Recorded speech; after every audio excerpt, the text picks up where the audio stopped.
আপুনি বিশ্বাস কৰেনে মৃত্যুৰ পাছতো যে জীৱন থাকে বুলি?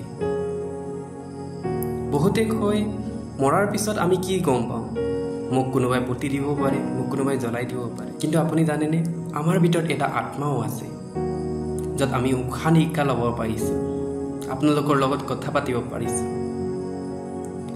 আজি আমি চাবলৈ গ'লে আমি যি শৰীৰেদি গঠিত, এইটো ধূলিৰে বনোৱা আছে।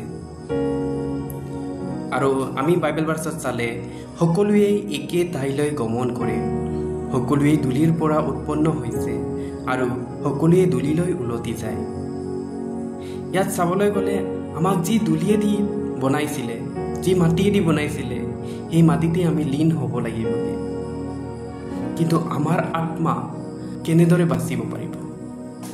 সেয়ে এটা বচনত লিখা আছে, ধূলি আগৰ দৰে মাটিত লীন নহওঁতে আৰু ঈশ্বৰে দিয়া আত্মা তেওঁলৈ উলটি নযাওঁতে তুমি যৌৱন কালত তোমাৰ সৃষ্টিকৰ্তাক সোঁৱৰণ কৰা।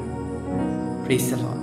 ইয়াত আমি চাবলৈ গ'লে আমাৰ সেই যৌৱন কালতে যিজনে আমাক উশাহ দিলে, যিজনে আমাক প্ৰাণ দিলে, তেওঁক আমি মনত পেলাবই লাগিব।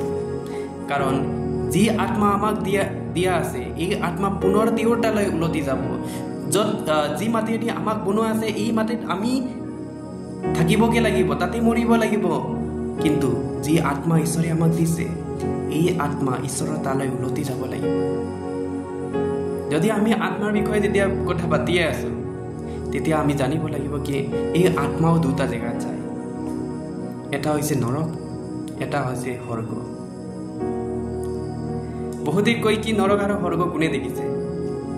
সংসাৰত জীয়াই থাকোঁতে যোনে ভালকৈ জীয়াই আছে সেইটোৱে স্বৰ্গ পাইছে, আৰু যিজনে বেয়াকৈ জীয়াই আছে বা বহুত প্ৰব্লেমছত জীয়াই আছে তেওঁহে নৰক। আমি সংসাৰত কিমান সুখত জীয়াওঁ বা কিমান বা দুখত জীয়াওঁ, এইটোৰ লগত এই আত্মাৰ একো মেটাৰ নাই।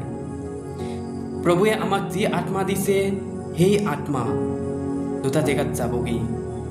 কেনেকৈ হ'লেও দুটা স্থান আছে। যিজনে ভাল কৰ্ম কৰিলে বা ঈশ্বৰৰ ৰাস্তাত গ'ল, তেওঁ পাব স্বৰ্গ। যিজনে ভাল ৰাস্তাত যোৱা নাই, সকলোৱে জানে কোন কেইটা মানুহে নৰকত যাব। চ' সেয়ে আপোনালোকক ক'বলৈ বিচাৰোঁ কি আমাৰ যি শৰীৰ ধূলিৰ পৰা বনাইছে, সেই ধূলিটো যেতিয়ালৈকে মাটিলৈ নাযায়, মাটিত মৰাৰ পিছততো আমাৰ আত্মাও তাৰ পৰা ওলাই গ'ল, আৰু আমি আত্মাৰ দ্বাৰা পশ্চাতাপ কৰিবলৈ এটা সময়েই নাপাম। সেয়ে এইটো সময়ে হয় আপোনাৰ, যোনটো সময়ত আপুনি নিজৰ গুণাক যি ভুল কৰি আছে ঈশ্বৰৰ ওচৰত, তাক পশ্চাতাপ কৰি আপুনি ঈশ্বৰৰ ওচৰত থাকিব পাৰিব। Praise the lord.